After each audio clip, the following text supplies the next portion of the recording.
Sénégal TV, la chaîne du cinéma.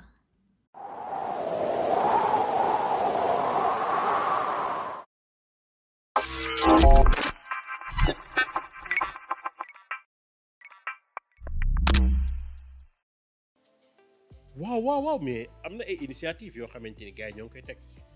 moo xam boo demee ci théâtre bi am na avec le festival de suñu mentor Sopé boo ñëwee ci y a des festivals Image Vie le festival du documentaire de Saint-Louis yooyu yëpp ay festival ak ay événements yoo xamante ni pour sargal ñi nekk ci métier bi la y a les Teranga Awards yi nga xamante ni moo ngi defe naa récemment 3e édition bi def nañ ko donc yëpp nekk ay événements yoo xamante ni je pense que ne important na ñu teg ko ci yoon def ko ni ñu ko war a defee ñi ci war a jàpp ci parce que bu doxee man la doxal yow la doxal ñëpp la doxal c'est le métier donc je pense qu'aujourd'hui am na mais nag des na parce que festival yi war na gën a mën a gën a mën a rayonnant parce que quand on parle de festival surtout dans le par exemple de cinéma l'audiovisuel c'est très glamour c'est quelque chose boo xamante ni bu ñu ko tuddee rek war na mën a am benn attraction sponsors yi ñëw ñëpp ñëw xam na ñëpp dugal seen loxo il y a quelque chose qui est en train de se faire ça change comme je dis petit à petit donc là j'en fais son nid mais nañu jéem a xool donc ñiy organiser xool la nga xam ne jaarul yoon ñu jéem ko rectifier pour gën a avancer ñi si war a jàpp jëkk ko si état ak structure ak sponsors yi ak mécénat et autres jàpp aussi si combat ba nga xamante ni Sénégal dina àgg niveau yi nga xamante ni tey yeneen dëkk yi àgg nañ fa parce que ñeneen ñi ëppale wuñu dara on a de bons techniciens on a de bons acteurs on a de bons scénaristes c'est juste une organisation et une industrialisation du métier qui moo des bu ñu ko arrivé et festival yi ci loolu la bokk na si ci schéma boobu tax ñu mën a àgg ci industrialisation du métier festival yi bokk na si événement yi bokk na si récompense yi bokk na si donc lépp lu si nekk rek nañ ko fulaal ku nekk def si ni si war a def ba nga xamante ni dina jëm kanam. waaw c'est vrai que je suis daaw j'avais rejoint les Teranga donc en mi-parcours avec ma structure Synopsis Group ñëw nekk si partenaire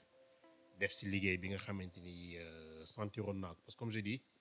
man su ma gisee luy jëmale kanam métier bi du ma ci xaar kenn parce que lu ma si def sama bopp laa ko defal c'est comme ça que j'ai raison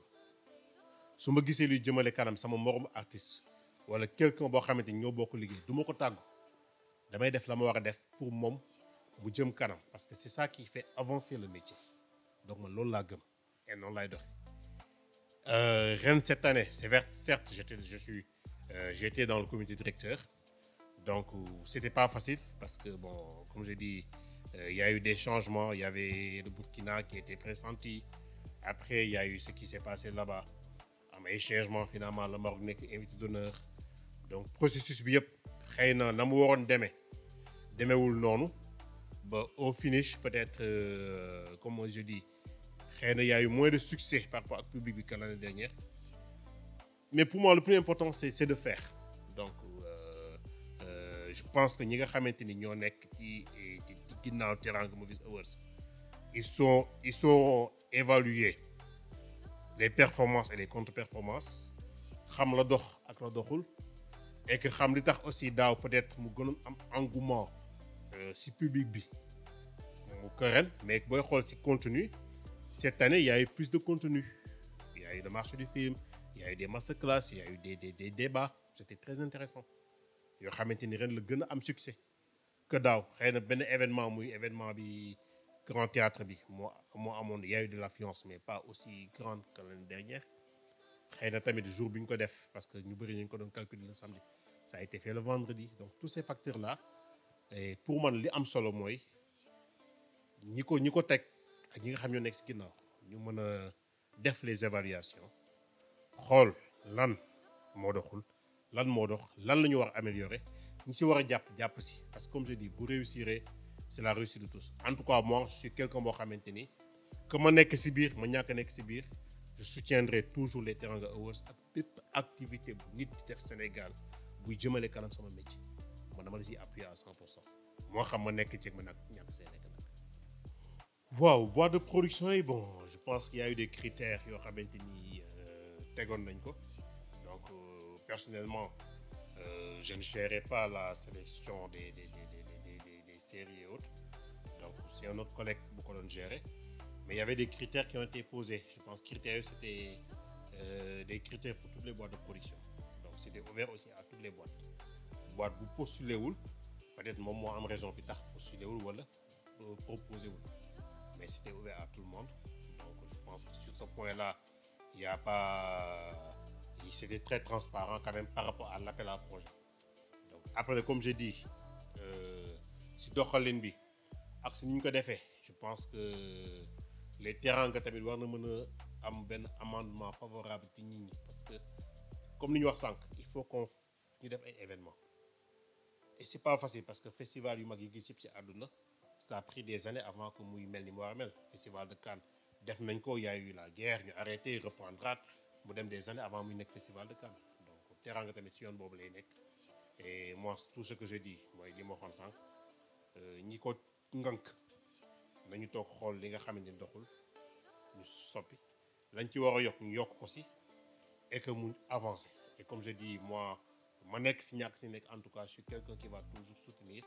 mais je demande aussi ñi nga xam ñoo ngi si biti ñu am benn aussi ñu jàpp si liggéey bi quoi boîte de production boo xam ne Teranga def na appel à projet mais jël sa film nga dugal ko parce que boo dugalee sa production pour le moment c'est pas important ñu ne kii moo gagné mais c'est important que ñu ne ensemble nous arrivons à faire quelque chose à faire bouger les choses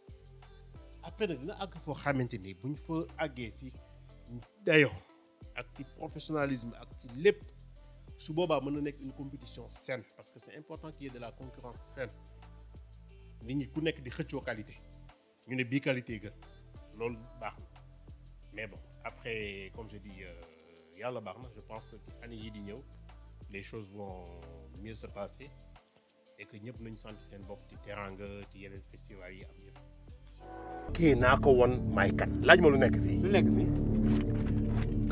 kii dina xam man kii je suis. xale bi na fi jógee wala du fi jógee.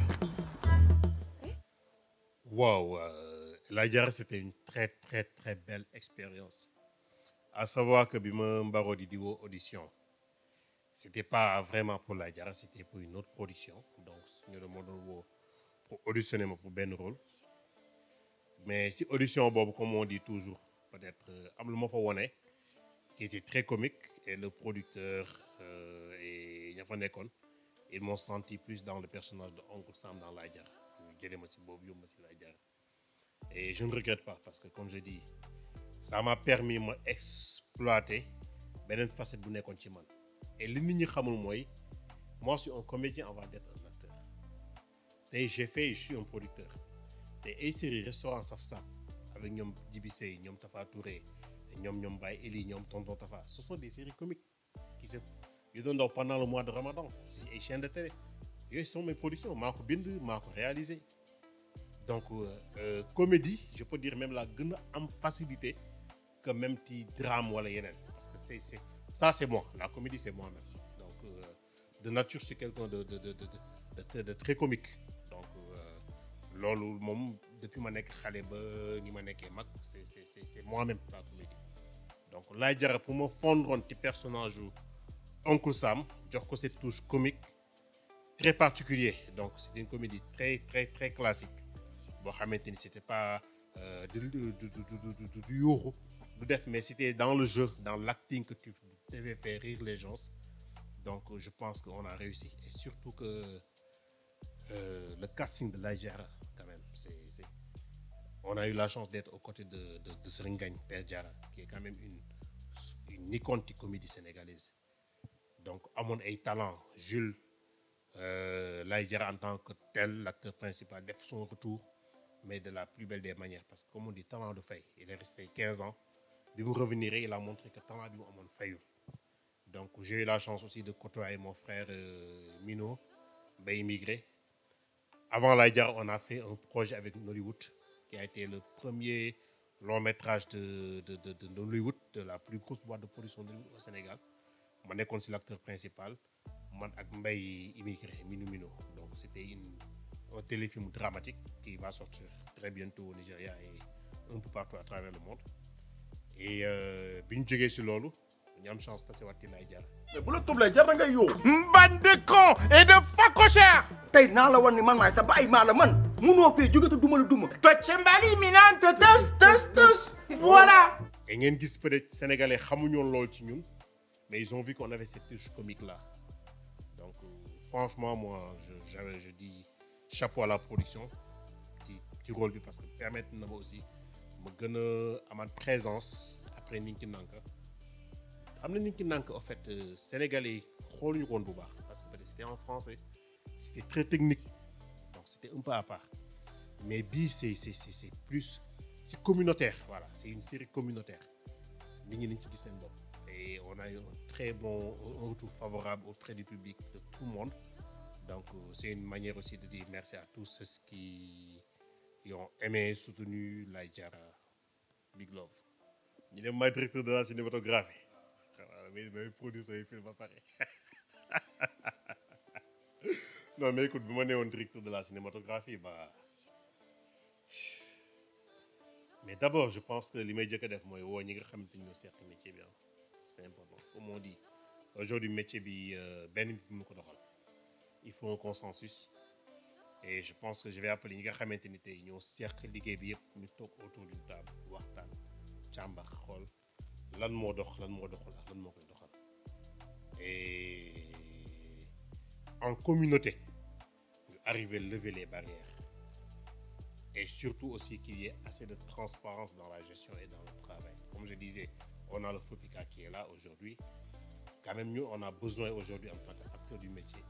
nous impliquer, nous savons comment. Parce que nous du métier, nous savons comment faire aujourd'hui pour bénéficier. Alors que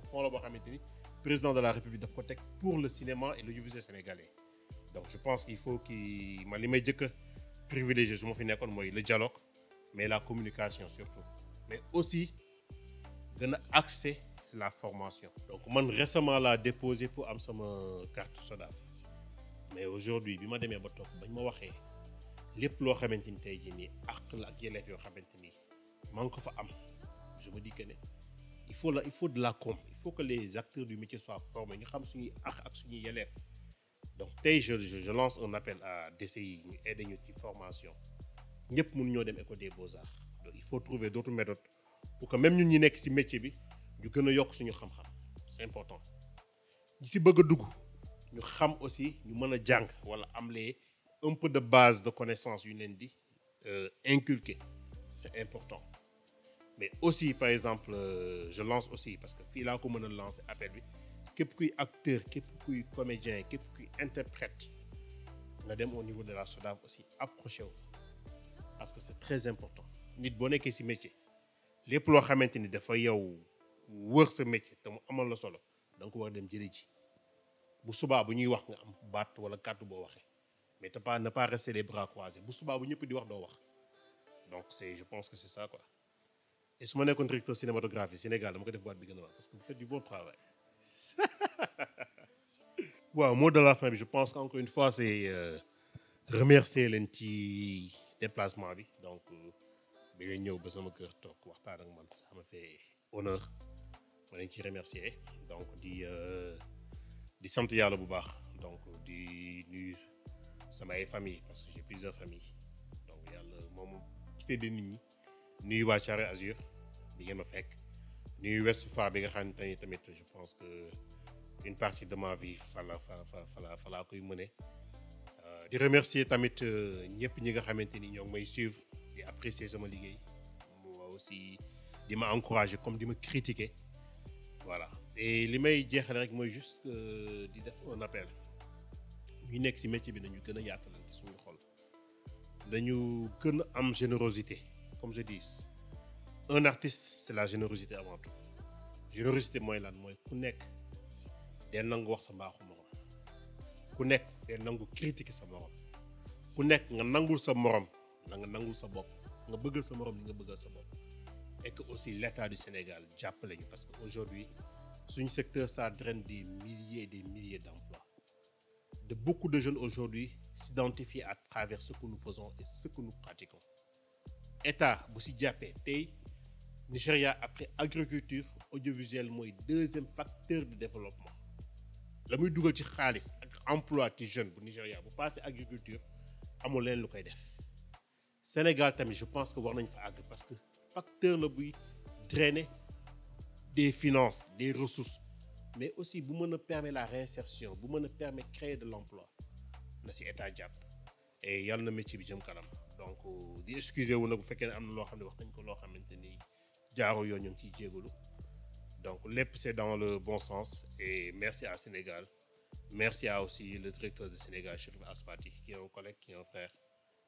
one love à tous les Sénégalais. Sénégal TV, la chaîne du cinéma.